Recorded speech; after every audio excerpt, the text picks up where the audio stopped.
Hello दोस्तों, इंटेलेक्टो.इन के इस यूट्यूब प्लेटफॉर्म पर आपका स्वागत है और मैं आशा करता हूं कि आप सभी लोग बहुत ही अच्छे होंगे और लगातार अपनी तैयारी को बहुत ही अच्छी तरीके से कर रहे होंगे।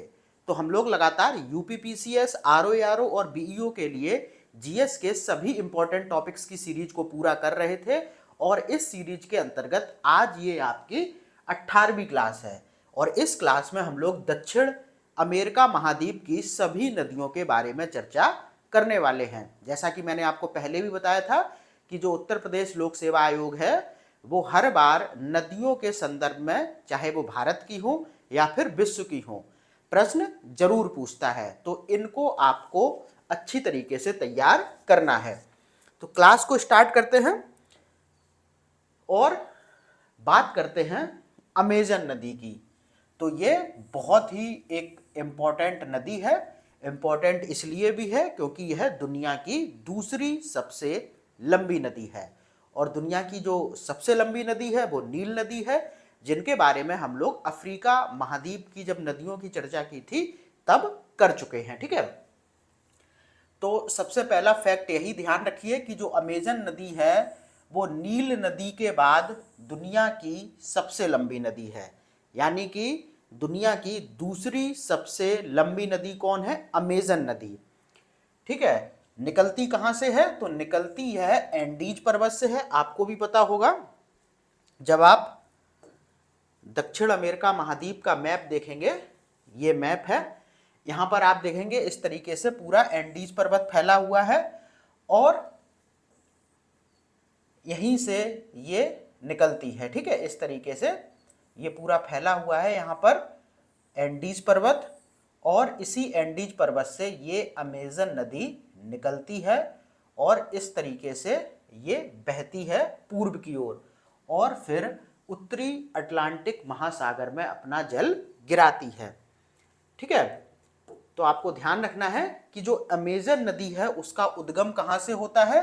तो उद्गम होता है एंडीज पर्वत से, फिर वो है पेरू और ब्राजील में बहते हुए अटलांटिक महासागर में गिरती है और यह अपना मुहाना बिल्कुल विषुवत रेखा पर बनाती है।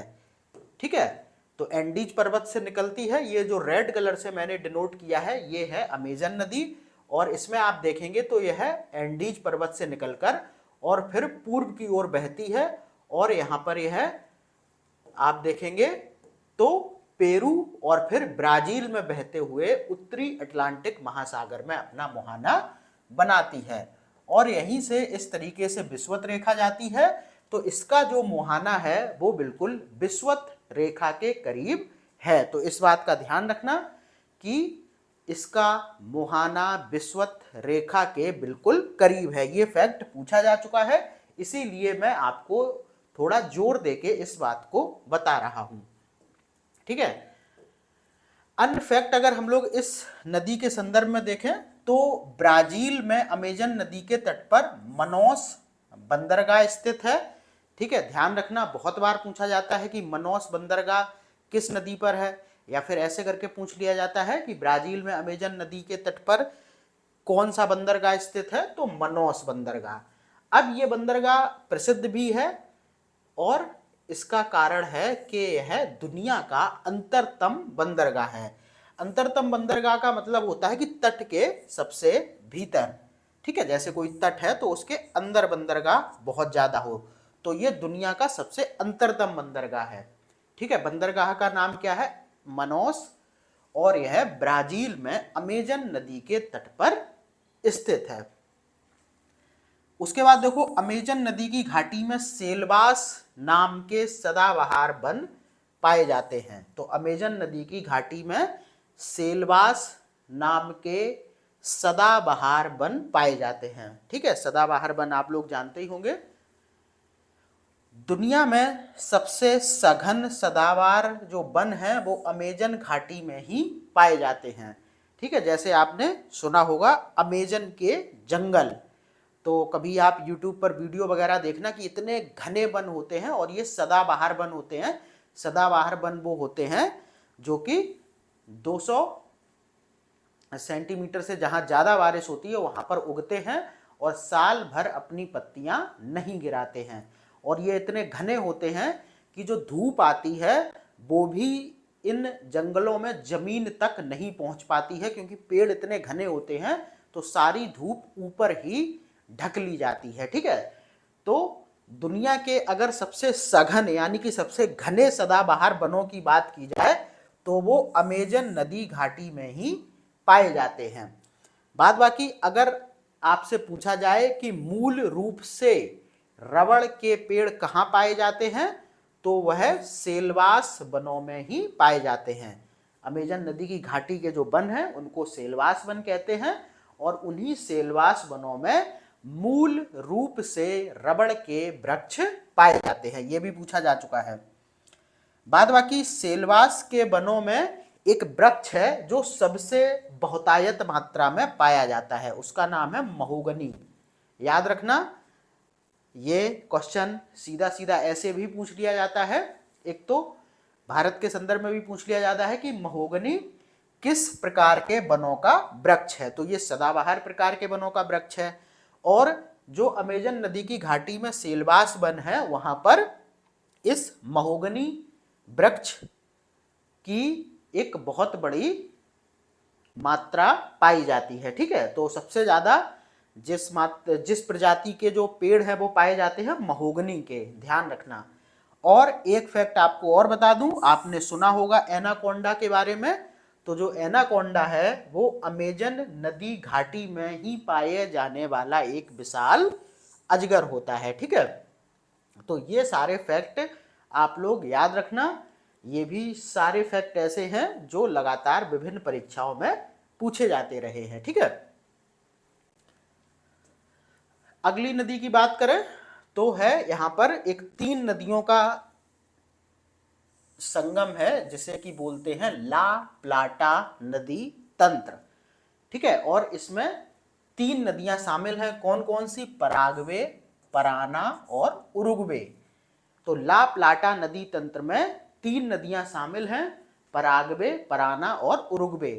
इन तीनों नदियों का जो उद्गम है वो दक्षिणी ब्राजील से होता है और फिर यह दक्षिण में बहते हुए तीनों नदियां सम्मिलित होकर ला प्लाटा नदी तंत्र का निर्माण करती हैं और जिस खाड़ी में ये नदियां गिरती हैं उसको रियो डे ला प्लाटा कहते हैं। ठीक है, तो यहां पर थोड़ा सा मैप में आप लोग देख लीजिए, ये जो येलो से डिनोट किया है ये है ला प्लाटा नदी तंत्र। इसमें देखेंगे एक नदी यहां से आती है पराग्वे, फिर देखेंगे ये आ रही है पराना और फिर ये उरुग्वे, और ये यहाँ पर तीनों मिल जाती हैं और फिर अपना मुहाना बनाती हैं। और ये जो स्थान है आपको ये जो दिख रहा है ये है रियो डे ला प्लाटा। तो ला प्लाटा नदी तंत्र में 3 नदियां शामिल हैं, पराग्वे, पराना और उरुग्वे। ये सभी दक्षिणी ब्राजील से निकलती हैं इस वाले क्षेत्र से और सम्मिलित होकर ला प्लाटा नदी तंत्र का निर्माण करती हैं और अपना मुहाना जहां बनाती हैं उस क्षेत्र को रियो डे ला प्लाटा कहते हैं। ठीक है, उसके बाद बात करें अगली है कोलोराडो नदी। कोलोराडो नदी की बात करें तो इसका उद्गम भी एंडीज पर्वत से होता है और यह अर्जेंटीना में प्रवाहित होती है। बस इतना ही इसके बारे में याद रखना है। कोलोराडो नदी की बात करें तो ये जो ग्रीन से डिनोट किया गया है ये है कोलोराडो नदी। ये देखिए एंडीज पर्वत से निकलती है और पूर्व की ओर बहते हुए ये दक्षिणी अटलांटिक महासागर में अपना मुहाना बनाती है। बाद बाकी ये नदी बहती कहां पर है? तो ये बहती है अर्जेंटीना में। ठीक है, उसके बाद अगला देखो जो नदी है वो है कैरो नदी। ठीक है, और कैरो नदी कहां पर बहती है? वेनेजुएला में।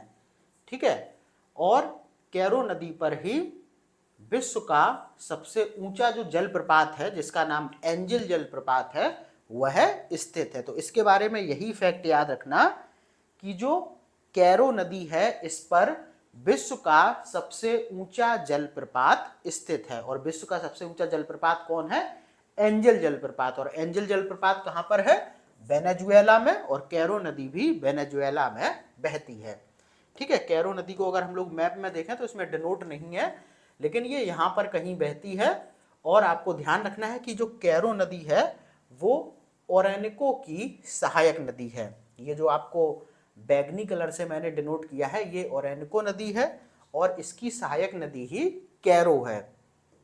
ठीक है, ये देखिए अगली नदी ओरेनिको ही आ गई। तो ये कोलंबिया और वेनेजुएला में बहती है और कैरो इसकी सहायक नदी है। ठीक है, तो ये रही ओरेनिको नदी। ये कहाँ पर बह रही है? वेनेजुएला और कोलंबिया में, और कैरो इसकी सहायक नदी है। बाद बाकी अंतिम जो नदी है वो है साओ फ्रांसिस्को, और यह है ब्राजील की एक महत्वपूर्ण नदी है। साओ फ्रांसिस्को को मैप में देखें तो ये कुछ इस तरीके से है। ठीक है, यहाँ पर आप देखेंगे ब्लैक कलर से जो डिनोट किया गया है ये है साओ फ्रांसिस्को, और ये अपना मुहाना अटलांटिक ओशन में बनाती है। तो ये हो गई दक्षिणी अमेरिका महाद्वीप की सभी नदियाँ, और आप लोग लगातार इन सभी नदियों को बहुत ही अच्छी तरीके से तैयार करते रहिए। मैं मिलता हूँ आपसे अगली वीडियो में, तब तक के लिए धन्यवाद।